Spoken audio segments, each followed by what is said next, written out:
एक और बड़ी खबर आपको बता रहे सीबीआई के सामने पेश नहीं होंगे अखिलेश यादव। अखिलेश यादव को आज सीबीआई के सामने होना था पेश।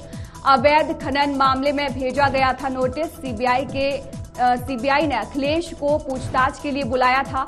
अखिलेश यादव को बतौर गवाह पेश होना था।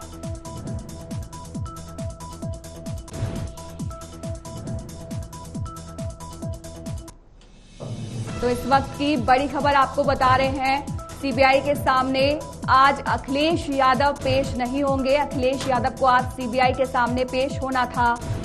अवैध खनन मामले में उनको नोटिस भेजा गया था, सीबीआई की तरफ से समन भेजा गया था।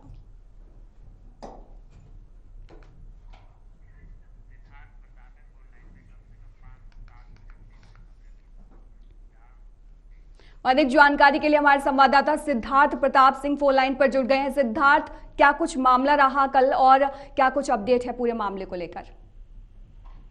देखिए, बिल्कुल आपको बता दें कि अखिलेश यादव अब सीबीआई के सामने नहीं पेश होंगे। खनन घोटाले को लेकर मामला दर्ज करा को बयान दर्ज करा, लेकिन आज अखिलेश यादव नहीं पेश होंगे। जो भी खबरें निकलकर सूत्रों खबर निकलकर सामने आ रही है, उत्तर प्रदेश के पूर्व मुख्यमंत्री अखिलेश यादव दिल्ली आज नहीं जाएंगे। सीबीआई ने उन्हें खनन घोटाले के मामले में गवाह के तौर पर पूछताछ के लिए बुलाया था। दरअसल ये घोटाला तब हुआ था जब ये उस समय अखिलेश यादव सीएम थे, तो कहीं ना कहीं अखिलेश यादव आज नहीं जाएंगे। ताजा अपडेट यही है। जी, आगे अखिलेश यादव क्या रणनीति बना सकते हैं, क्योंकि सीबीआई का समन हमने पिछले दिनों देखा, उसके बाद आज ये खबर आई कि वो पेश नहीं होंगे, तो आगे क्या कुछ अखिलेश यादव की तरफ से कदम उठाया जा सकता है? देखिए, बिल्कुल आपको बता दें जो उनके लीगल एडवाइजर है, सूत्रों को जो खबर का निकल कर सामने आ रही है, उनके जो लीगल एडवाइजर है उनसे वो राय मशवरा करेंगे, उसके बाद ही कोई निर्णय लेंगे। तो कहीं ना कहीं आज वो नहीं पेश होंगे। अब देखना ये है कब पेश होते हैं, तो आने वाला वक्त बताएगा। लेकिन कहीं ना कहीं कि अब The person you are speaking तो अवैध खनन मामले में सीबीआई की तरफ से जो समन भेजा गया था, अखिलेश यादव को पूछताछ के लिए बुलाया गया था, लेकिन अखिलेश यादव ने पेश होने से मना कर दिया है। अखिलेश यादव ने कहा है कि वो सीबीआई के सामने पेश नहीं होंगे।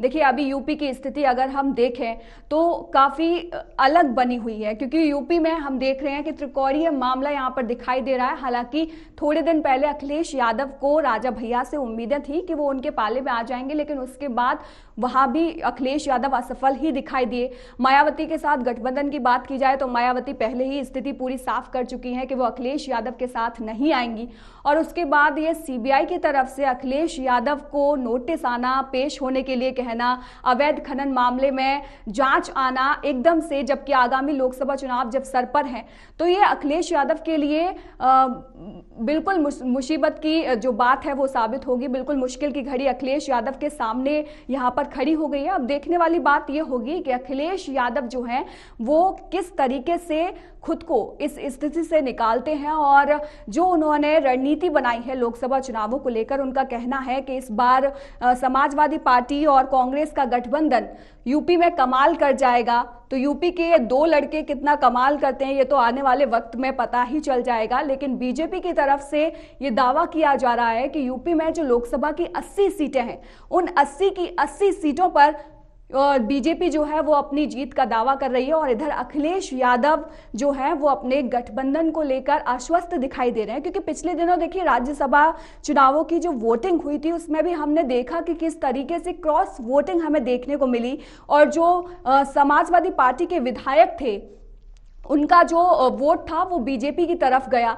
तो इससे ये स्थिति साफ होती नजर आ रही है कि जो समाजवादी पार्टी है उसका जो जमीनी स्तर पर जो बल है वो कितना है, और आगामी लोकसभा चुनावों को लेकर ये स्थिति बिल्कुल साफ हो गई है कि समाजवादी पार्टी खेला कर भी पाएगी या नहीं कर पाएगी। क्योंकि इस वक्त जो समाजवादी पार्टी के सामने बड़ी चुनौती है, वो बड़ी चुनौती ये है कि किसी भी तरीके से अपनी पार्टी के विधायकों को, सांसदों को एकजुट रखना। अगर एक भी पाला बदला, एक विधायक भी और एक सांसद या एक व्यक्ति या एक नेता या एक कार्यकर्ता ने ये सोचा कि इस पार्टी में कुछ नहीं रखा हमारे लिए, और अगर भविष्य को उन्होंने बीजेपी में देखा और वहां पर वो चले गए, तो ये संभव ही जो अखिलेश यादव के लिए है वो बुरी खबर साबित होगी।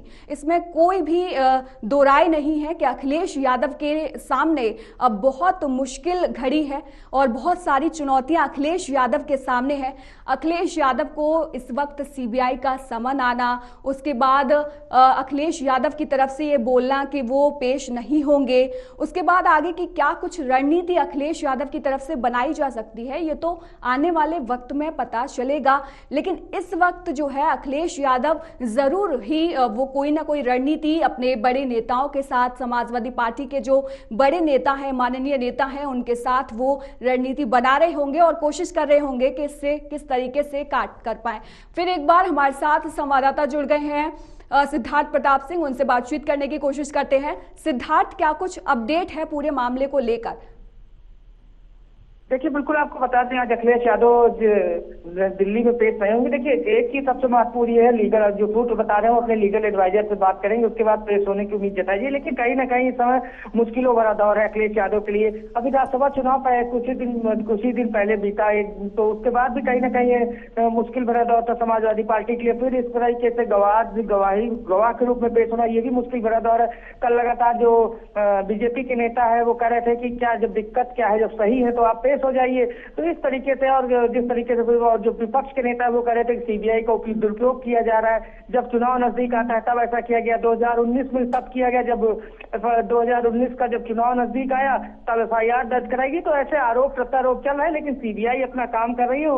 उन्होंने जो धारा थी उसके अंतर्गत इनको तलब किया हुआ है आज। लेकिन जो ताजा अपडेट ये है कि अखिलेश यादव नहीं जाएंगे। अब देखना ये है कि अपने लीगल एडवाइजर से सलाह मशवरा करने के बाद वो कब जाते हैं, ये अब देखना होगा। जी सिद्धार्थ, सवाल ये भी है कि इधर देखो तो केजरीवाल भी ईडी के सामने पेश नहीं हो रहे हैं और दूसरी तरफ अब अखिलेश यादव भी सीबीआई के सामने पेश नहीं हो रहे हैं। इन लोगों को किस बात का डर सता रहा है?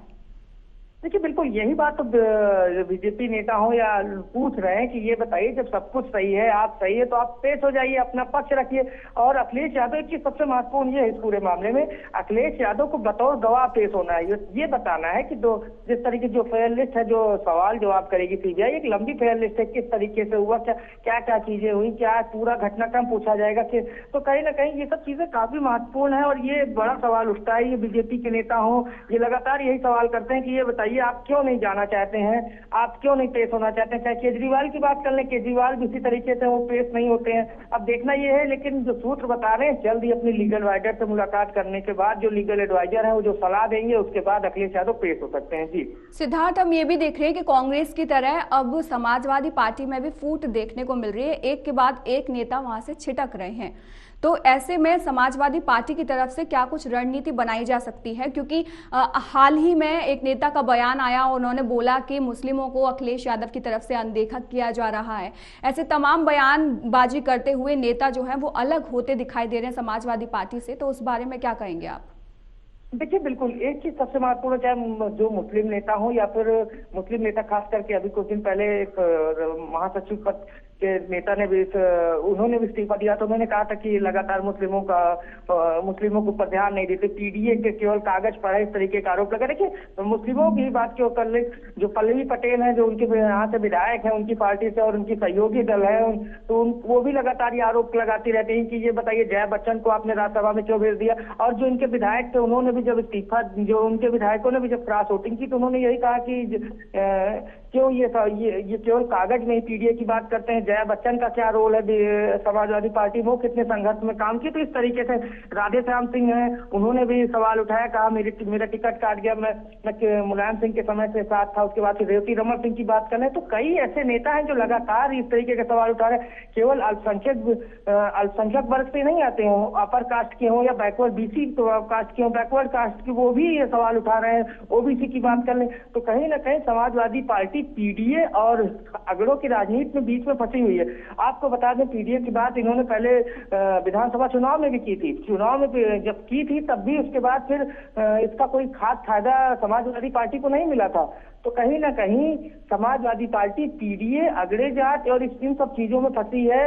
और कुछ नेता उनके लगातार ये कहते हैं आप विकास की बात क्यों नहीं करते, जब आप कहते हैं हमने विकास किया था, उस पर चुनाव लड़ा जाए। और एक चीज सबसे महत्वपूर्ण है, जो वरिष्ठ नेता है, चाहे शिवपाल यादव की बात कर लें, अरविंद सिंह गोप की बात कर लें, अगर इन लोग जो पार्टी में अंदर खाने जो चर्चा चल रही है कि अगर इनसे नेतृत्व कराया गया होता तो राज्यसभा चुनाव में ये स्थिति ना होती।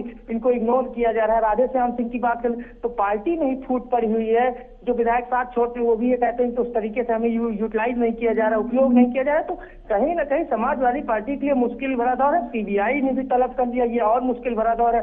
अब आम लोगों में भी चर्चा बनी हुई है कि अब अखिलेश यादव आज नहीं पेश होंगे, तब फिर विपक्ष कहीं ना कहीं पूरी तरीके से हमलावर हो जाएगा।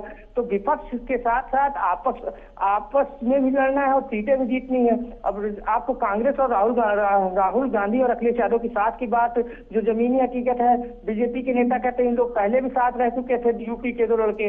तो कहीं ना कहीं अखिलेश यादव को जमीनी रूप में काम करना होगा, जमीन पर जो उनके कार्यकर्ता है, जो शिवपाल यादव को यूटिलाइज करना होगा, अरविंद सिंह गोप को यूटिलाइज करना होगा। कुछ ऐसे बड़े नेता हैं जिन्होंने जमीन में काम किया है, जिन्होंने संघर्ष में काम किया है, जो संघर्ष करते रहे।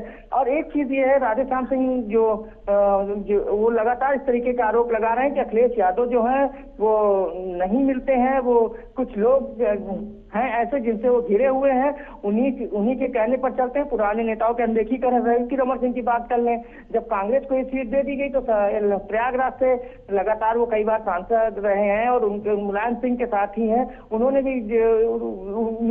भी आरोप लगाया, उम्मीद ये जताई जा रही है कि वो भी पार्टी छोड़ सकते हैं। तो कहीं ना कहीं यूपी में पूर्व से लेकर पश्चिम तक कुछ समाजवादी पार्टी के साथ इस समय अच्छा नहीं हो रहा है। अब देखना यह है, विधान परिषद का चुनाव है, 13 सीटें हैं, 10 सीटें बीजेपी को जीत सकती है, तीन कहीं ना कहीं समाजवादी पार्टी। अब देखना यह है अपनी 3 सीटें समाजवादी पार्टी बचा पाती है कि नहीं बचा पाती, ये भी संशय बना हुआ है। तो कहीं ना कहीं समाजवादी पार्टी के लिए काफी कठिन बड़ा दौर है। और एक चीज सबसे महत्वपूर्ण ये है कि 3 सीटें जो है किसको आप चुनाव लड़ाएंगे, पीडीए के तहत जाते हैं, कौन प्रत्याशी होगा।